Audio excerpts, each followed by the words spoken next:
ही गुरुपौर्णिमा पहिल्यापासून कधी साजरी करण्यात आली, गुरुपौर्णिमेचं नेमकं महत्त्व काय आहे, का केली जाते गुरुपौर्णिमा, तेच आपण आता थोडक्यात पाहणार आहोत। त्याआधी चॅनलवर जर नवीन असाल तर चॅनलला सबस्क्राईब करायला मात्र विसरू नका। तर बघा, सांगितलं जातं की हजारो वर्षापासून गुरुपौर्णिमा केली जाते, परंतु का केली जाते तर हजारो सांगितलं जातं 15,000 वर्षापूर्वी एक हिमाचल प्रदेशामध्ये एक योगी अवतरले होते, ज्या योगींना आदियोगी असं म्हटलं जातं किंवा प्रथम योगी असं सुद्धा म्हटलं जातं।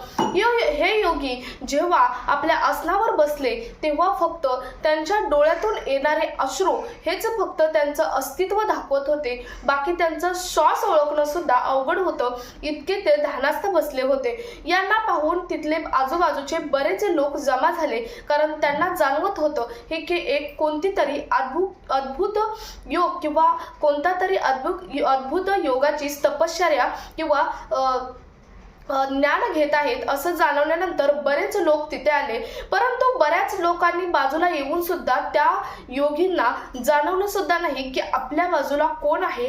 त्यानंतर थोड्याच वेळाने बराच वेळ वाट पाहून तिथून काही लोक सर्वजण लोक निघून गेले आणि त्यातील 7 लोक फक्त तिथेच थांबून राहिले, तरी सुद्धा त्या योगींना आपल्या बाजूला कोण आहे हे जाणवलं नाही।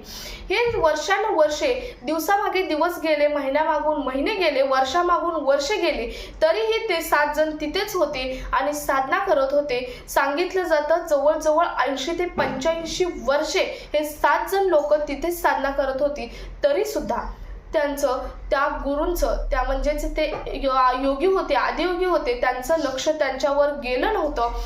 बघा, तुम्ही म्हणता आम्हाला इतकी सेवा केली तर देवाने, गुरुने आम्हाला इतकं द्यावं, असं नाही। या लोकांनी 80 ते 85 वर्षे सेवा केल्यानंतर मग जेव्हा उत्तरेकडून दक्षिणेकडे सूर्य भ्रमण करत होता, तेव्हा त्या आदियोगींची नजर ही त्या 7 जणांवर पडली आणि तेव्हा त्यांना ज्ञान देणं हे शक्यच होतं आणि त्यांना द्यावंच लागणार होतं। म्हणून त्यांनी त्या दिवसापासून त्यांना ज्ञान द्यायला सुरुवात केली। तेव्हा ते दक्षिणेकडे मुख करून बसले, त्याला दक्षिणमुख आदियोगी गुरु असं सुद्धा म्हटलं जातं।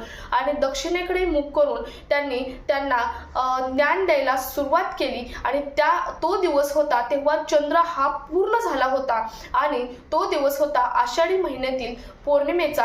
आणि त्या दिवसापासून आदियोगी गुरूंनी आपल्या शिष्यांना ज्ञान द्यायला सुरुवात केली आणि तो दिवस मानलाच गेला गुरुपौर्णिमा।